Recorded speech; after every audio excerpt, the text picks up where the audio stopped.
नमस्कार। प्रभात साक्षी न्यूज नाटक और आप सभी का स्वागत है। लोकसभा चुनाव की मतगणना का काम तेजी के साथ आगे बढ़ रहा है और शुरुआती रुझान बता रहे हैं कि बीजेपी ने जो नारा दिया था अब की बार 400 पार, वो नारा हकीकत में परिवर्तित होता नहीं दिख रहा है। बीजेपी की अपनी परफॉर्मेंस अभी के रुझानों के मुताबिक देखें तो बेहद खराब है। बीजेपी पिछली बार के 300 के आंकड़े के करीब भी पहुंचती नहीं दिख रही है। बीजेपी लगभग 235 सीटों पर बढ़त बनाए हुए है और अगर हम बात करें कुल मिलाकर एनडीए की, तो एनडीए तो बहुमत के आंकड़े के करीब पहुंच चुका है, यानी 272 का आंकड़ा उसने छू लिया है। लेकिन इंडिया गठबंधन भी पीछे नहीं है, 212 सीटों पर वो बढ़त बनाए हुए है। देखना होगा कि जिस तरीके से विपक्षी गठबंधन इंडिया जो अंतर है उसको पाट रहा है, तो क्या अगले जो 2 घंटे हैं उसमें ये अंतर और कम होता है, इंडिया गठबंधन और करीब पहुंचता है एनडीए के, या एनडीए और आगे बढ़ता है और बढ़त बनाता है, अगले 2 घंटों में पता चलेगा। लेकिन कुल मिलाकर देखें तो 400 पार का जो नारा था वो मुंह के बल गिरा है।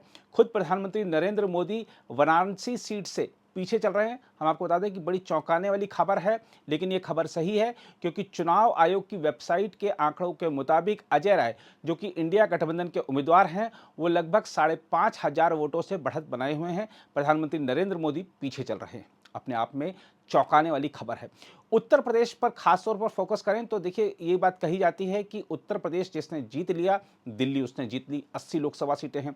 बीजेपी का परफॉर्मेंस 2014 में वहां पर 73 सीटों का था एनडीए के नाते। अगर हम बात करें जो 2019 के चुनाव की, तो 65 के आसपास थी वहां पर एनडीए की सीटें वहां पर। लेकिन इस बार का जो चुनाव है उसमें उत्तर प्रदेश में बीजेपी को सर्वाधिक नुकसान होता दिख रहा है। हम आपको बता दें कि इस समय 20 सीटों पर, जी हाँ 20 सीटों पर विपक्षी गठबंधन इंडिया, समाजवादी पार्टी और कांग्रेस बढ़त बनाए हुए हैं। उत्तर प्रदेश की राजनीति में बड़ा उलटफेर हो सकता है और अगर ये इस तरीके से उत्तर प्रदेश के नतीजे आते हैं जैसा कि रुझान दिखा रहे हैं, तो यकीनन बीजेपी के लिए बहुत बड़ा झटका उत्तर प्रदेश से लगने वाला है। और बीजेपी की राह अगर केंद्र में रुकती है या बीजेपी अच्छा परफॉर्मेंस करने से चूकती है, तो इसके लिए उत्तर प्रदेश में परफॉर्मेंस काफ़ी हद तक जिम्मेदार होगी। अगर हम बात करते हैं अन्य राज्यों की, तो अगर आप देखें, चाहे महाराष्ट्र हो, चाहे बिहार हो, चाहे दिल्ली हो, सब जगह बीजेपी का जो 2014 में और 2019 में प्रदर्शन रहा था, वैसा प्रदर्शन इस बार नहीं दिख रहा है। यानी बीजेपी पिछले चुनाव के मुकाबले इस बार कम सीटें लाती दिख रही है। अगर हम बात कर लें पश्चिम बंगाल की, तो पश्चिम बंगाल में यकीनन बीजेपी ने बहुत अच्छा प्रदर्शन किया है। वहाँ पर तृणमूल कांग्रेस 14 सीटों पर और बीजेपी 25 सीटों पर बढ़त बनाए हुए है। अगर हम बात करते हैं बिहार की, तो इंडिया गठबंधन जो है वो लगभग 8 सीटों पर आगे है और जो एनडीए है वो 31 सीटों पर आगे है। और इसी प्रकार अगर हम तमिलनाडु की बात करें, तो वहाँ पर डीएमके 26 पर, एआईडीएमके 2 पर और बाकी सीटों पर अभी क्योंकि रुझान पूरी तरह से स्पष्ट नहीं है, तो कह सकते हैं कि दक्षिण में जिस तरीके से बात की जा रही थी कि बीजेपी चमत्कार कर सकती है, वैसा इस समय प्रदर्शन नहीं दिख रहा है। कोयम्बटूर में जो अन्नामलाई हैं, जो कि बीजेपी के तमिलनाडु प्रदेश अध्यक्ष भी हैं, वो भी पीछे चल रहे हैं। तो कुल मिलाकर देखें तो निराशाजनक प्रदर्शन है। बीजेपी का जो 400 पार का नारा दे दिया था, एक लहर दिखाई जा रही थी देश में, वैसी लहर देखने को नहीं मिल रही है।